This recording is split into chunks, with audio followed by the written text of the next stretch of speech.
Este es un tema realmente muy poco conocido, muy poca gente habrá escuchado.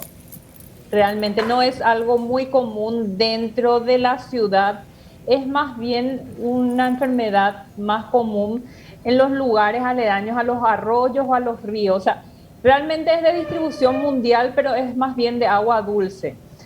Porque este gusano se conoce como un nematodo gigante, porque es un gusano enorme. La hembra puede llegar a tener más o menos 60 o 80 centímetros de ¡Ah! largo el Bárbaro. gusano. Y todo eso dentro del riñón de nuestro perro. Pero ellos depositan sus huevos y los huevos van al agua, llegan al agua, a los arroyos, a los ríos, por eso que tiene la relación, ¿verdad? La enfermedad de los perros que están más bien aledaños a los ríos, a los arroyos, ¿verdad? Entonces ahí estos son unas lombrices de agua que comen ese huevo. Entonces es ahí donde empieza a desarrollarse, tiene que cumplir ciertas fases y después cuando algún pez come o alguna rana le come a esta lombriz, es donde estos bichitos, ¿verdad?, se vuelven infestivos. ¿Qué pasa con estos perros? Estos perros que viven en zonas de ríos, de arroyos, comen, se alimentan de peces crudos o de las vísceras, o sea, de los restos que los pescadores de repente echan por ahí, o de las ranitas que están por ahí que fueron infestadas, y es ahí donde se infestan.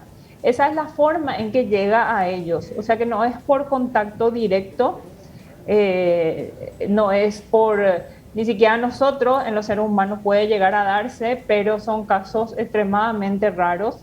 Son más bien de animales salvajes y de perros y gatos, como les dije, que viven aledaño a los ríos.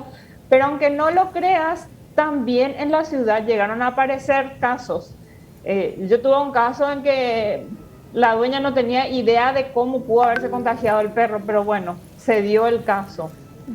Y es un gusano que normalmente, o sea, la forma habitual es que una vez que se libera el huevo, digamos, en el estómago del perro, estos gusanitos, estas larvitas empiezan a migrar a través del estómago, del hígado y llegan hasta el riñón.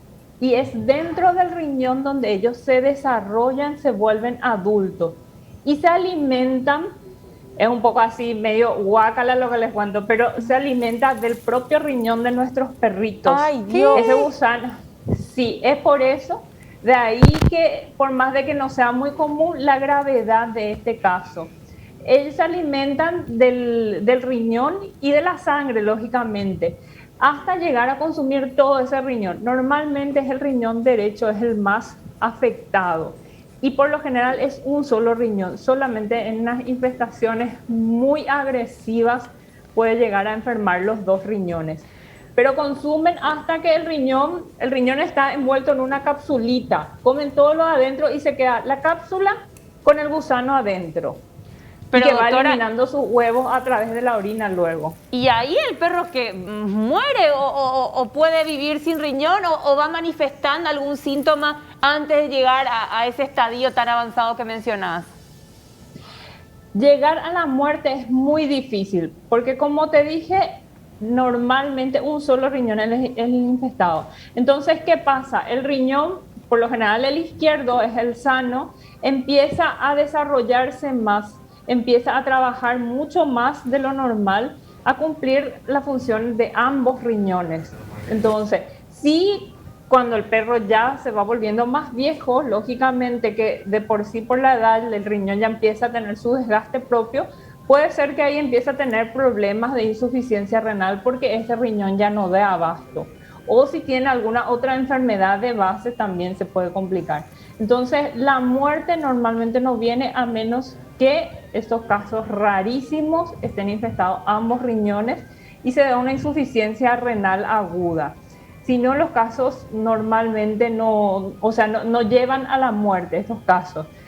Sí es de diagnóstico por lo general casual, porque al ser un solo el riñón afectado, normalmente no hay síntomas, a menos que el gusano en otros casos no se va al riñón, hace digamos que hace su vida, por algún motivo no pudo llegar al riñón, entonces hace dentro del abdomen, a veces se va a la bolsa ovárica o a la bolsa escrotal, entonces se desarrolla ahí.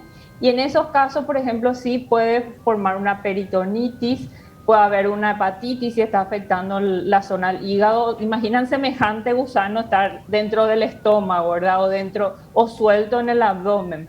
Entonces, de acuerdo a dónde se localiza, va a producir un problema. Si está en la bolsa escrotal, puede producir una inflamación del escroto. La zona, incluso puede haber acúmulo de líquido ahí.